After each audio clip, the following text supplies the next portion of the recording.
नमस्कार दोस्तों, स्वागत है आपका आपके पसंदीदा चैनल पर, जहां हम आपके लिए दुनिया भर की जियो पॉलिटिक्स से जुड़ी लगभग सभी बड़ी खबरें लाते हैं और तह तक जाकर उनका विश्लेषण भी करते हैं। आज का विषय बेहद खास और संवेदनशील है और जिसे लेकर चर्चाओं का माहौल पूरा गर्म है। दरअसल हाल ही में अमेरिका में राष्ट्रपति के चुनाव हुए हैं और पूर्व राष्ट्रपति डोनाल्ड ट्रंप एक बार फिर से अमेरिका के 47वें राष्ट्रपति चुने गए हैं। ऐसे में देखने वाली बात यह होगी कि उनकी रणनीति ईरान और इजराइल के बीच जारी संघर्ष को लेकर कैसी रहती है। तो आइए जानते हैं ट्रंप की योजनाएं क्या है और इसका असर केवल मिडिल ईस्ट पर ही नहीं बल्कि पूरी दुनिया पर किस तरीके से पड़ेगा। डोनाल्ड ट्रंप के पिछले राष्ट्रपति कार्यकाल में अमेरिका और ईरान के संबंध सबसे निचले स्तर पर थे। ट्रंप ने ईरान परमाणु डील, जिसे joint comprehensive plan of action या फिर JCPOA के नाम से जाना जाता है, इसे सबसे खराब समझौता बताते हुए 2018 में अमेरिका को इस डील से बाहर कर दिया। इसके बाद उन्होंने ईरान पर कड़े आर्थिक प्रतिबंध लगाए, जिनका उद्देश्य ईरान की परमाणु महत्वाकांक्षाओं पर लगाम लगाना था। 2020 में ट्रंप प्रशासन ने ईरानी जनरल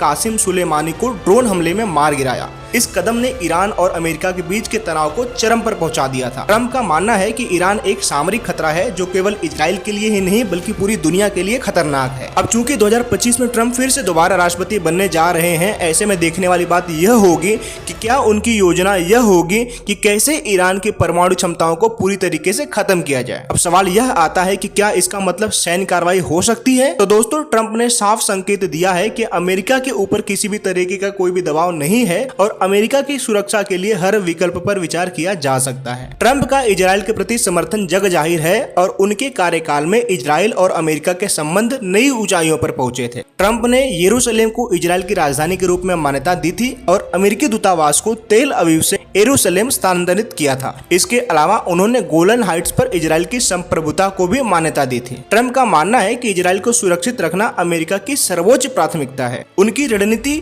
इजराइल को एक मजबूत सैन्य और आर्थिक साझेदार के रूप में स्थापित करना है। अगर वे फिर से सत्ता में लौटते हैं तो इजराइल को न केवल और अधिक सैन्य सहायता मिलेगी बल्कि इजराइल और अमेरिका के संबंध और भी अधिक गहरे होंगे। डोनाल्ड ट्रंप की सबसे बड़ी कूटनीतिक उपलब्धियों में से एक है अब्राहम समझौता, जिसे अब्राहम अकॉर्ड्स के नाम से भी जाना जाता है। इस समझौते के जरिए इजराइल और कई अरब देश जैसे UAE और बहरीन के बीच संबंध सामान्य हुए हैं। अब ट्रंप का अगला लक्ष्य है सऊदी अरब और इजराइल के बीच में शांति वार्ता को आगे बढ़ाना। सऊदी अरब, जो लंबे समय से इजराइल का विरोधी रहा है, अब इजराइल के साथ व्यापार और कूटनीतिक रिश्ता रखने पर विचार कर रहा है। अगर ट्रंप इस दिशा में सफल होते हैं तो यह मिडिल ईस्ट में शक्ति संतुलन को पूरी तरीके से बदल सकता है। इस कदम से ईरान को अलग थलग करने की कोशिश भी तेज हो जाएगी। डोनाल्ड ट्रंप और बाइडेन की नीतियों में बड़ा अंतर है। जहां बाइडेन प्रशासन ने कूटनीति और वार्ता को प्राथमिकता दी है, वहीं ट्रंप सख्त कार्रवाई में विश्वास करते हैं। बाइडेन प्रशासन ने ईरान परमाणु डील को पुनर्जीवित करने की कोशिश की थी, लेकिन कोई ठोस नतीजा नहीं निकला था। ट्रंप का मानना है कि बाइडेन की नीतियां कमजोर हैं और इससे ईरान जैसे देश फायदा उठा सकते हैं। अगर ट्रंप सत्ता में लौटते हैं तो यह साफ है कि उनकी नीतियां बाइडेन की तुलना में कहीं ज्यादा आक्रामक होने वाली हैं। अब चूंकि ट्रंप अमेरिका के राष्ट्रपति बनने जा रहे हैं तो उनके इस महाप्लान का असर केवल इजराइल और ईरान तक ही सीमित नहीं रहेगा। इन सबके साथ में मध्य पूर्व में शक्ति संतुलन बदल सकता है। ईरान पर दबाव बढ़ने से तनाव बढ़ने का खतरा जरूर बढ़ेगा।